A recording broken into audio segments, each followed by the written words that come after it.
The goal of AI is to improve our lives by making things better. Devices will shift from typing and button selection to talking while exploiting the device's knowledge of you to complete lengthy tasks with your permission. Rather than treating everyone the same way, of course, AI devices will customize to our needs to get things done. Today, a phone, tablet, or PC can connect with TV to show us our progressing work, and while some executives today suggest we may remove the screens from our phones because of language from AI, for example, more likely we'll just connect our phones to ubiquitous devices using its screen as the minimal featured standalone device. What's the secret sauce to make radically better tools? The science behind AI will move from statistics to cognition, mimicking what our brain does, but not necessarily how it does it.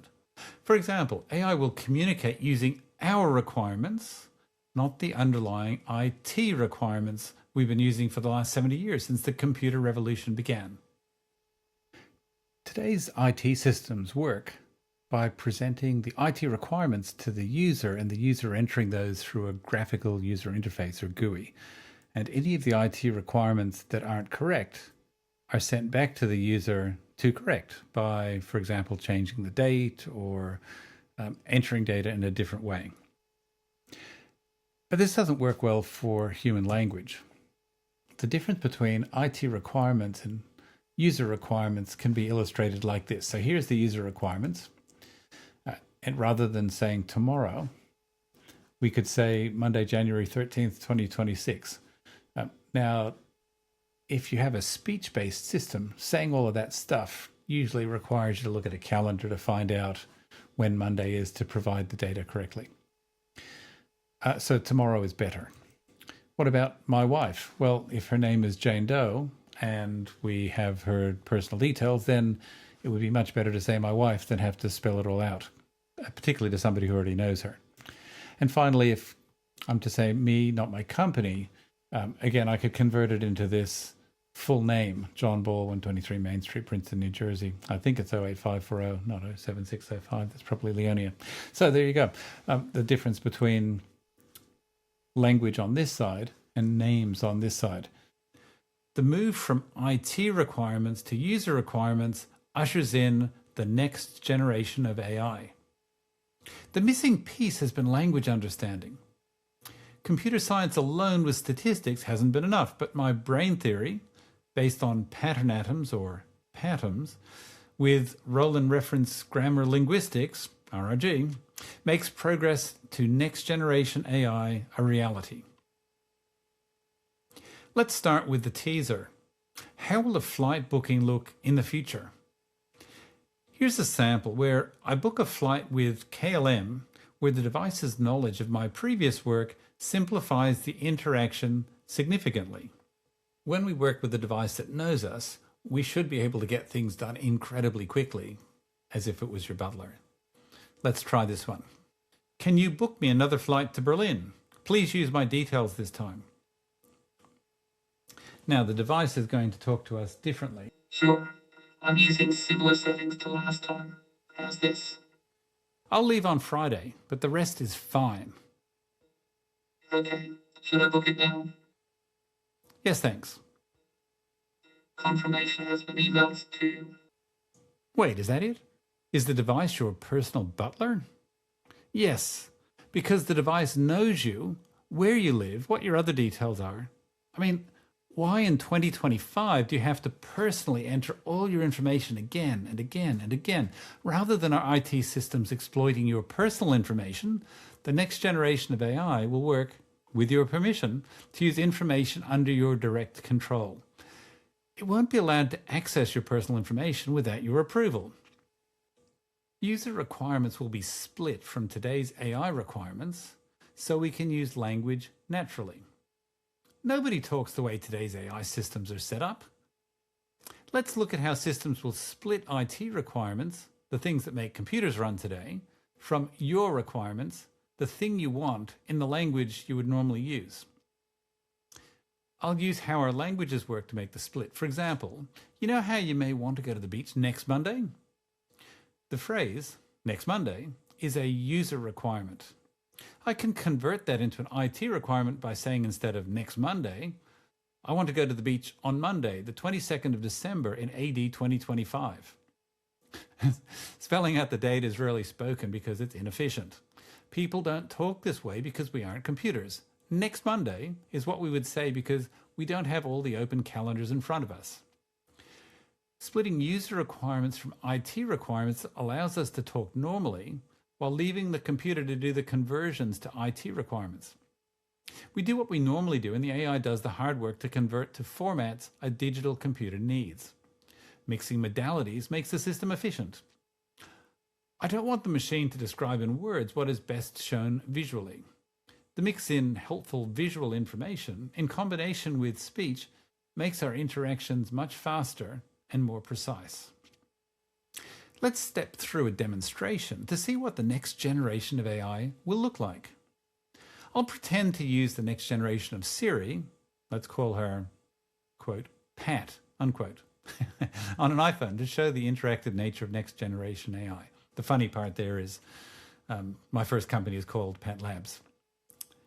It's important to use multimodality because our brains recognize visual things much faster than we can speak them, but at the same time, we communicate very rapidly with spoken language. That's why next generation AI will use vision and sound extensively to help us get the job done. If I've booked seats 92A and 92D on some flight, it's easier to see them than describe them in words. For example, the second seat from the second left entry point of the front door of the plane located in aisles, but on this plane there's no B or C seat, and so on. That's with language. And here we contrast the current ordering of flights from the Dutch airline KLM. Notice here there's a number of IT requirements requested in the graphical user interface, or GUI for short. To use the interface, we type information that we can confirm from the list and set dates by clicking on a calendar. This shows the mechanism of IT that has worked well for decades, but it is ill-suited for AI use with human language. Today, we start with the IT requirements, present them to the user, and then confirm the user's IT requirements. It's like a search engine where a user enters their search argument and selects from a list of possibilities. The user does the smart work while the system presents data as identified by its programmers. Next generation AI will use the machine to help choose from the user's choices. This interaction with machines is a radical change, and that's why I call it next generation AI. It's easier to see than describe. Let's get going on today's date, December 18th, 2025. Hey Pat, I want to buy some KLM tickets. Right, I'm on the KLM program. Are you ready? Yes. Terrific. I want to go from Amsterdam to Berlin leaving next Tuesday. I'll go for 6 days. Oh, sorry, make my return on Friday. Is this right? Yes. Great. Are these your wishes? Change to business class and mornings. Done. Great. How's this now? Is there a later return flight? Sure. Great. Book the first one. Okay, let's identify the travelers. I'm Mr. John Samuel Ball, 32 Main Street, St Leonards, New South Wales, 2121, Australia. Phone 555 1234. Email info@pat.ai. That's how it works the first time you use it. But there are a lot of known names that relate to users. Your personal details. Why do you need to enter your email address, full name, address, passport number, social security number every time? It's because today's systems exclude meaning. But we can easily make systems support us. We just need to do it together, since companies don't normally make more profit just by making our work easier, so they don't do it. Perhaps that's a little unfair, as today's computer scientists don't know what to do to enable this, but it is effectively the concept of semantic systems. Let's do this again, but now the system knows us and our preferences. Hey Pat, I want to buy some KLM tickets. Right, I'll run the KLM program. Are you ready? Yes. I want to go from Amsterdam to Berlin, leaving next Thursday. I'll go for 6 days. How's this? Perfect. Great, are these your wishes? How's this choice? Is there a later return flight? Sure. Okay, let's identify the travelers. Can I use your personal details? Yes. Good. Yes, we're both going. How should I pay? Pay with MasterCard, please. I have your details in a confirmation email from KLM to you. Your receipt is there too. Now you'll notice that was pretty easy. And the difference is that it knew what I booked last time. It was now booking it again. It's prompting me with the information that I need in order to do the booking. Life is sweet. This is how things should work.